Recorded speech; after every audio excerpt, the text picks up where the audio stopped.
War hammer war hammer war hammer. तो क्या है ये वॉर हैमर?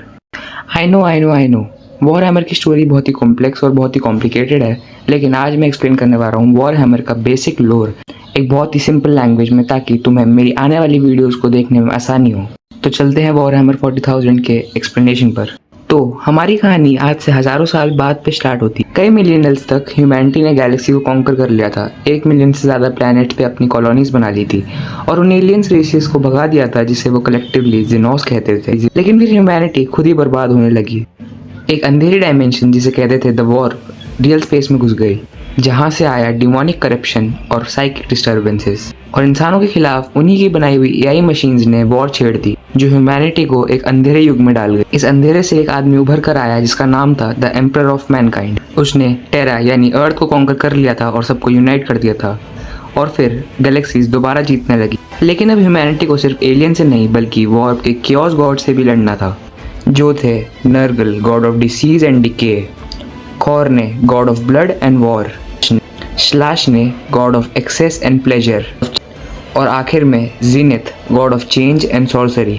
इन केओस गॉड से लड़ने के लिए एम्परर ने 20 जेनेटिकली एडवांस्ड वॉरियर्स बनाए, जो उसके खुद के बेटे थे, जिन्हें कहते थे प्रीमार्क्स। हर प्रीमार्क के पास अपनी एक स्पेस मरीन लीजन थी, यानी एक ऐसी आर्मी जो स्पेस में जाकर उसके लिए फाइट करेंगी, जिसे वो ह्यूमैनिटी की रक्षा के लिए लीड करने वाले थे। लेकिन जब ये प्रीमार्क्स अभी बच्चे ही थे, तब कियोस गॉड्स ने इन प्रीमार्क्स को गैलेक्सी के अलग अलग कोनों में फिकवा दिया। अब एम्परर ने जाके एक एक करके उन्हें ढूंढा और हर प्रीमार्क को उसकी genetically matched space marine legion के साथ मिला दिया। लेकिन एक प्रीमार्क जिसका नाम था होरस, वो कियोस से करप्ट हो गया। उसने अपने कई भाइयों को अपने साथ मिला लिया और अपने ही पिता एम्परर के खिलाफ एक महायुद्ध छेड़ दिया, जिसे कहा गया द होरस हेरेसी।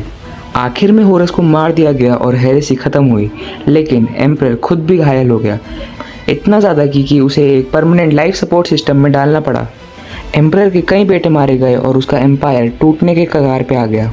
हज़ारों साल बाद सिर्फ एक ही प्रीमार्क बचा, जो ह्यूमैनिटी के लीजेंड्स को लीड कर रहा था, जेनोस और केओस पावर्स के खिलाफ। ये एवेंजिंग सन आज भी अपने पिता यानी एम्परर की तरह लड़ रहा है, ताकि ह्यूमैनिटी को पूरी तरह से ख़त्म होने से और अंधेरे में गिरने से बचा सके।